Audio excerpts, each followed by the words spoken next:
Ils invitent les gens à Allah.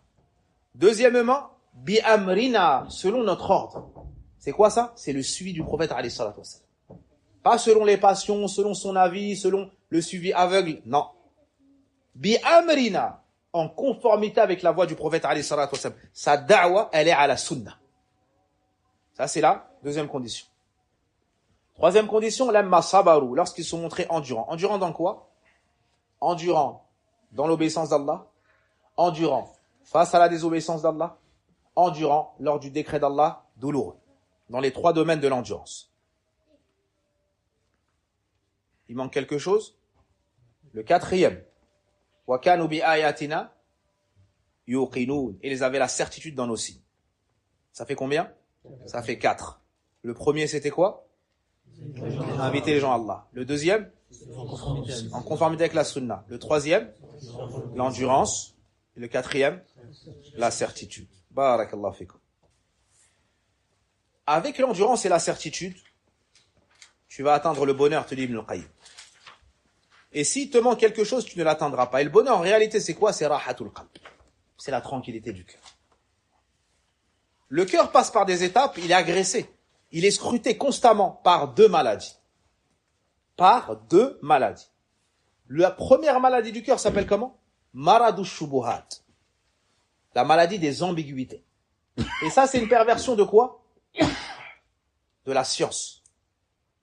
La deuxième maladie s'appelle Maradu shahawat. La maladie des passions. Et ça, c'est une perversion dans quoi? Al-amal. Il y a la science. Quand elle est dénaturée, ça fait tomber dans quoi? Les ambiguïtés, shubuhat. Il y a la mise en pratique, les œuvres. Quand c'est dénaturé, ça fait tomber dans quoi? Dans les shahawat. Ce sont les deux maladies du cœur. Maradu shubuhat, maradu shahawat. Le premier atteinte à quoi? Porte atteinte à la connaissance, à la perception des choses. Ça devient dénaturé. Le deuxième, il porte atteinte dans la mise en pratique. Il n'arrive plus à œuvrer dans le bien. Il tombe dans le haram. C'est plus fort. C'est trop fort pour lui. Pas plus fort que lui. C'est trop fort pour lui. D'accord? Pourquoi al-sabr et al-yaqin, c'est ça le bonheur? Parce que al-sabr, c'est le remède et le bouclier contre al-shahawat. Et al-yaqin, c'est le remède et le bouclier contre al-shubuhat. L'endurance, il est constant, il est fort devant les passions, devant le haram.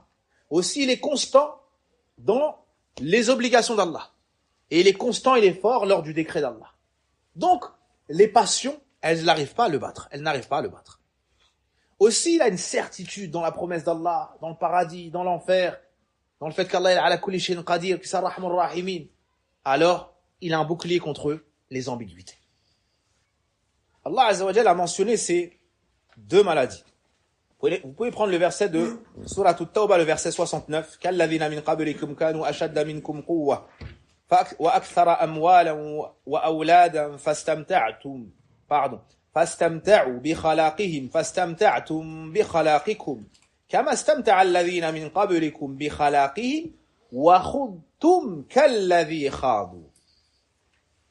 C'est-à-dire que vous êtes entrés dans votre part de shahawat, tout comme eux avaient une part de shahawat. Ensuite, وخضتم كالذي خاضوا, et vous êtes rentrés dans le sujet comme ceux qui l'avaient fait auparavant. Ça, c'est al-shubuhat. Je vous ai cité le verset pour que vous reveniez à la traduction. Ça, c'est un des versets où on a réuni les deux maladies. Sinon, de manière séparée, vous trouvez aussi. Par exemple, Allah Azza wa Jalla a dit aux femmes du prophète, aux femmes de la communauté, de mettre le hijab et de parler aux étrangers que de derrière un hijab. Et de ne pas être complaisante dans le discours. Puis Allah Azza wa Jalla nous dit فَيَطْمَعَ الَّذِي فِي قَلْبِهِ مَرَضٌ, afin que celui qui a une maladie au cœur ne vous convoite pas. Il s'agit de quelle maladie ici? Shahawat. La maladie de la passion. D'accord? Et quand les gens de l'innovation, t'entends? Il a des shubuhat. On parle de quelle shubuhat? On parle de quelle maladie? La maladie des shubuhat. Des ambiguïtés. Taïb. La fin du verset. Ulaika alladhina habitat a'maluhum. Voici ce dont les œuvres sont vains. Fi dunya wal akhirah. Donc on voit la dangerosité des maladies du cœur. Taïb. Yahdou bi amrina, on a expliqué. Lamma sabaru, on a expliqué. طيب. Al-yaqin, c'est quoi? Al-yaqin, c'est l'iman tam al-mujibu lil-amal. Ibn Qayyim rahimahullah ta'ala, Ibn Sa'di le cite souvent. Al-yaqin, c'est quoi sa définition? Al-iman tam al-mujibu lil-amal. C'est la foi quand elle est parfaite, c'est-à-dire elle a été parfaite, et de laquelle découlent forcément des œuvres. C'est pour cela que certains, des fois, te disent par exemple, musulmans non pratiquants, croyants non pratiquants. Est-ce que cette phrase, elle existe? En islam, il n'y a pas les hommes de religion, les hommes pas de religion. Il n'y a pas ça en islam. Un musulman, il a forcément de la religion, mais ça peut être peu, ça peut être beaucoup, ça peut être énormément. Mais est-ce qu'on peut imaginer un musulman, il n'a pas d'amal? Ça, c'est la croyance de qui, ça? Quelle secte dit ça? Al-Murji'a. Al-Murji'a te disent, la foi, c'est la croyance ou la parole, mais que les œuvres, c'est partie non composante de la foi. C'est en dehors de l'appellation de la foi. Ça, c'est une bid'a, c'est haram, c'est grave de dire ça. Non. Le amal, il fait partie de la foi. Le amal, il fait partie de la foi. Et quand Allah Azza wa Jalla dit « Illa alladhina amanu » wa amilu salihat, sauf ceux qui ont cru et ont fait de bonnes œuvres, c'est pas pour dire que les bonnes œuvres ne font pas partie de la foi. C'est pour répéter la spécificité après la mention de la généralité pour montrer son importance. Tous les étudiants sont venus. Et en plus, Abdullah est venu. Est-ce que ça veut dire Abdullah n'est pas un étudiant? Non, c'est je veux montrer l'importance de Abdullah dans l'ensemble. Vous avez compris? Non. Je suis venu avec tous mes enfants. Et en plus, je suis venu avec Ismaïl. Ça veut dire quoi? Ismaïl, c'est pas mon nom? Ça veut pas dire ça. Ça veut dire que tout ça, ce sont ses enfants, mais que lui, il le spécifie. Vous avez compris? Taïb. On a plein d'exemples dans le Coran. Man kana aduwwan lillahi wa malaikati wa Jibril wa Mikal.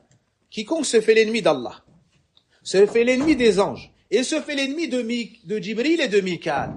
D'accord, Jibril et Mikaël, ce ne sont pas des anges? Ou non? Ce sont des anges. Pourtant, Allah Azza wa Jalla a déjà cité les anges, et il a cité Jibril et Mikaël. Pourquoi? Pour montrer leur valeur d'entre l'ensemble des anges, ce sont les meilleurs, et deuxièmement, pour les défendre, parce que des gens du livre avaient parlé sur eux. واضح الكلام؟ طيب. Une autre faïda d'Ibn Sa'di, c'est pour que les gens ne pensent pas que dans la foi, on peut se suffire de ce qu'il y a dans le cœur. On mentionne beaucoup les bonnes œuvres, pour que les gens ne pensent pas que dans la foi, on peut se suffire de ce qu'il y a dans le cœur. Et vous dites la même chose quand il y a un taqwa, par exemple. Des fois, ça veut dire les bonnes œuvres, ça veut dire délaisser les péchés. Mais quand un seul est cité, ça englobe le tout. Barakallahu fikum. Donc ça, c'est al-yaqin. Al-yaqin, ça enlève quoi? Tout doute. Ça enlève le doute. Allah Azza wa Jalla a mentionné les piliers de la foi qui amènent la stabilité du cœur. Quels sont les piliers de la foi que vous connaissez tous? Premièrement, l'iman billah, la foi en Allah. Ensuite, aux anges. Ensuite, aux livres. Ensuite, aux messagers. Ensuite, au jour dernier. Et la foi en la prédestination ou bien le destin, favorable ou bien défavorable. D'accord? Pourquoi on a commencé par la foi en Allah? Pourquoi on a cité en deuxième les anges? Pourquoi en troisième les livres? Pourquoi en quatrième les prophètes? Naam. Allah subhanahu wa ta'ala, c'est celui qui est visé. N'est-ce pas? Pour qu'on puisse l'atteindre, qu'est-ce qu'il a fait? Il a parlé de par le Coran. Il l'a fait entendre à qui? À l'ange. Il lui a fait entendre quoi? Le livre. Qu'il a transmis à qui? Au messager. Si t'appliques ou t'appliques pas, de toute façon tu seras ressuscité. C'est le jour dernier. Pour être jugé. Et tout cela a lieu dans quoi? Dans le qadar d'Allah Azza wa Jalla. Tout cela a lieu dans quoi? Dans le qadar d'Allah subhanahu wa ta'ala. ليس البر أن تولوا وجوهكم قبل المشرق والمغرب ولكن البر من آمن بالله واليوم الآخر والملائكة والكتاب والنبيين. Ici, on a mentionné 5 piliers de la foi. À la fin de l'Al-Baqarah, 5 piliers de la foi. D'accord, il est où l'iman bil qadar? On n'a pas mentionné l'iman bil qadar. On a mentionné quoi ici? Vous voulez que je traduise? Celui qui croit en Allah au jour dernier, aux anges, aux livres et aux prophètes. Ça fait combien? Ça fait 5. Il est où l'iman bil qadar? Hein? On l'a cité ou on l'a pas cité? Il est où? Donc, yadkhul fil iman billah. L'iman bil qadar, yadkhul fil iman billah. Parce que le qadar, c'est qudratullah, comme a dit Abdullah ibn Abbas, ou l'imam Ahmed, j'ai oublié, Al-Qadar, c'est ilmullah aussi. Ça rentre dans l'iman billah. Mais sinon, elle a été citée dans le Coran. Anna kulla shay'in khalaqnahu biqadar. آمن الرسول بما أنزل إليه من ربه والمؤمنون كلنا آمن بالله وملائكته وكتبه ورسله. Pareil, 5, avec la même explication. Et vous connaissez tous le célèbre hadith Jibril alayhi salam. Inch'Allah, en dehors du cours, on lira le début du hadith dans Sahih Muslim. Tout le monde connaît le hadith Jibril, n'est-ce pas? Vous avez tous mémorisé l'Arba'in Nawawiyya. Sinon, il faut commencer tout à l'heure. Il faut commencer hier. Si vous n'avez pas tous mémorisé l'Arba'in Nawawiyya, vous commencez hier. Vous avez compris? C'est possible, Mohamed, de commencer hier? Masha'Allah. Tamam. Vous commencez ce soir. D'accord? Arba'in Nawawiyya, talib ilm. Talib ilm, il a appris Arba'in Nawawiyya, il cherche quelqu'un pour lui enseigner Arba'in Nawawiyya. D'accord? Celui qui n'a pas fait Arba'in Nawawiyya, il retourne à quel niveau? Muqaddima. Muqaddima. Il y a quelque chose avant Muqaddima? Assassi, tu l'as caché celui-là. Assassi. Hein? Assassi. Assassi, il y a la notion d'assassinat. Hein? La notion d'assassinat, tu as fait un crime contre la science. Arba'in al-Nawawiyya, indispensable les frères dans le hadith. Hein? Lui, il est en train de parler les shur, ya ça. Ya, va t'asseoir, prends Arba'in Nawawiyya. Prends Arba'in Nawawiyya. Apprends Arba'in Nawawiyya, tu auras du ilm. Tu auras de la science. C'est pas ironique. C'est véridique. Arba'in Nawawiyya, c'est du ilm, les frères. Wallah. Parmi les meilleurs cours Arba'in Nawawiyya. Il y a beaucoup de science dedans, il y a de l'éducation. Et il y a les bases de la religion. 42 hadiths, 43 si on veut être méticuleux. Il y a les bases du din dedans. Comment nous, on va s'interdire ça à nous-mêmes? Hein? Alors que même quand on n'a plus faim, on rajoute. Ça, c'est de la dépendance. On a besoin de ça. Hein? Pourquoi dans les ilm, on fait le régime et dans la dunya, on mange même pas correctement? Je ne suis pas nutritionniste, mais je vous alerte sur cela. Tamam. Il reste quoi? Al-yaqin. Ensuite, le cheikh part sur ad-da'wa. وَمَنْ أَحْسَنُ قَوْلًا مِمَّنْ دَعَا إِلَى اللَّهِ وَعَمِلَ صَالِحًا وَقَالَ إِنَّنِي مِنَ الْمُسْلِمِينَ. ad-da'iya ila Allah. Son niveau, s'il est véridique, il est juste en dessous des prophètes. Celui qui invite les gens à Allah, il n'y a personne qu'au-dessus de lui, si ce n'est les prophètes. Il fait partie des très véridiques. Ça doit nous encourager à prendre la science, à appliquer, et ensuite à prêcher. Et qui est meilleur que celui qui est meilleur en matière de parole que celui qui invite à Allah et fait de bonnes œuvres et dit je suis du nombre des musulmans? Al-Hassan al-Basri disait Hada Habibullah. Hada Waliyullah. Voici le bien-aimé d'Allah. Voici celui qui l'a rapproché et aimé. Jusqu'à la fin de sa parole, il s'est soumis à Allah, il lui a obéi, puis il a invité les serviteurs à en faire de même. Ibn Qayyim dit Afdalu anwa'il insan wa a'lahum darajatan 'inda Allah yawm al-qiyamah. Allahu akbar. La meilleure des catégories parmi les gens est celui qui aura le niveau le plus haut chez Allah le jour de la résurrection. Et vous connaissez tous Suratul Asr, on a cité ces caractéristiques-là. Dans Suratul Al-Asr. Innal insana la fi madha illa alladhina amanu wa 'amilu salihat. Ça c'est pour toi. Wa tawassaw bil haqqi wa tawassaw bis sabr, ça c'est pour les autres. Écoutez bien. Avec la science et la mise en pratique, tukmil nafsak. Tu complètes ta propre personne. Hein? Là, c'est l'ère de quoi, là, sur les réseaux, c'est l'ère de quoi? Ils prennent tous des formations de quoi? Développement personnel. Hein? Ils sont même pas développés, ils veulent développer les autres. Hein? L'homme, il avait une moitié de cerveau. Il rentre dans leur programme, il ressort, il a plus de cerveau. Il rentre chez lui, il dit, je vais en Australie. Pourquoi tu vas en Australie? Comment ça s'appelle ça? Comment il l'appelle? Mon coach. Mon coach, il m'a dit, je dois vivre mes rêves, je dois faire mes... assis-toi, arrête de parler, assis-toi. Hein? Assis-toi, va manger ton riz. Qu'est-ce que tu racontes? Quel parent chez nous, il est venu, il est rentré un jour, il a dit, je vais là-bas. Hein? On est déjà parti en vacances, nous? Assieds-toi, riz. Qu'est-ce que tu racontes? Et elle est chez elle, les pieds sous la table. Son mari travaille pour elle. Elle s'occupe du foyer des enfants. Un jour, elle se réveille, elle dit, je fais plus rien. Comment ça, tu fais plus rien? Ma coach, elle a dit, que ceci, que cela, que... va chez ta coach. Va voir si c'est ta coach qui paye le loyer. Va chez ta coach. Et son risque, il va venir. Subhanallah al-azim. 10 ans d'éducation, une parole d'une coach et tu changes ta vie? Hein? La hawla wa la quwwata illa billah. Développement personnel, ikhwat al-iman, il est là. On va faire un cours de développement personnel tout de suite. Allah subhanahu wa ta'ala nous dit Wal asr innal insana fi khusr. Allah il a juré par le temps. Al-asr, al-zaman wa mahallul hawadith. C'est ce dans quoi les œuvres ont lieu, les hasanat et les sayyi'at. Le temps c'est une chose des plus importantes. Madha innal insana la fi khusr. Allah azza wa jal jure par ce qu'il veut parmi ses créatures, mais nous on jure que par Allah azza wa jal, sinon c'est du shirk. Il jure pour dire quoi? Que l'homme est en perdition. Parmi les ins, parmi les djinns, ils sont en perdition. Ils courent à leur perte. Puis il nous cite une exception des gens qui ont réuni 4 caractéristiques.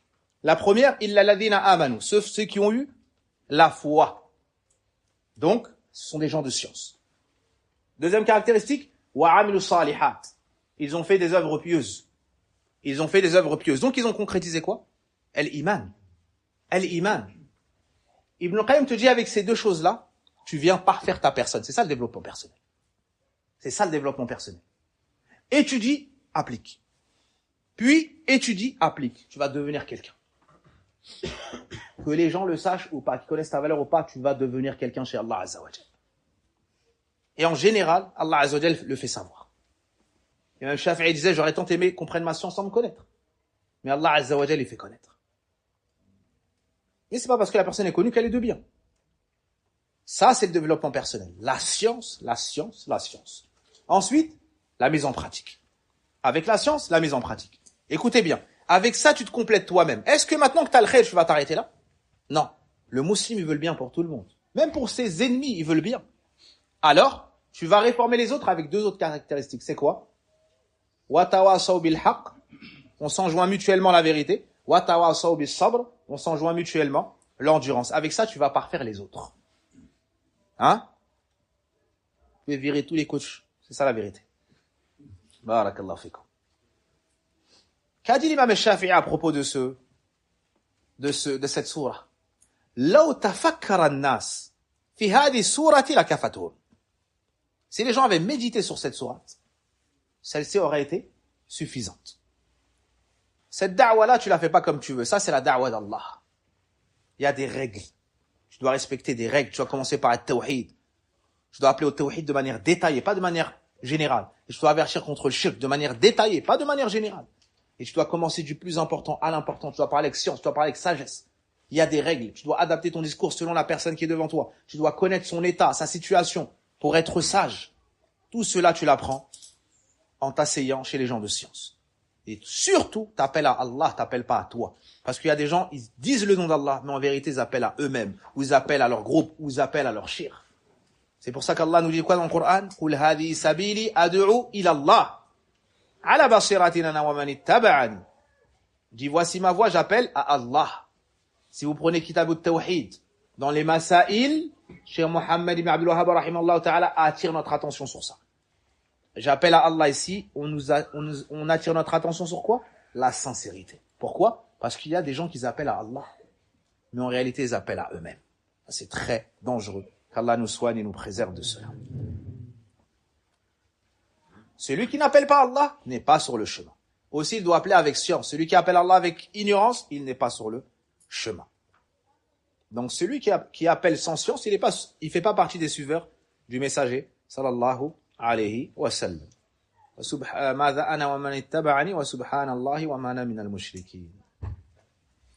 Donc tu dois yahduna bi amrina, cette da'wa en conformité avec la sunna du prophète alayhi salatu wasallam. Tu fais attention. Tu fais attention à ne pas apporter de nouveautés, à ne pas apporter de choses dans lesquelles les savants ne t'ont pas précédé. Tu fais attention à rester derrière les ulama, derrière tes enseignants, derrière ceux qui t'ont précédé.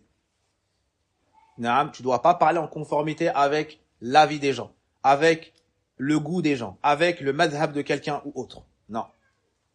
Barakallahu fikum. Donc voici les caractéristiques pour devenir un imam.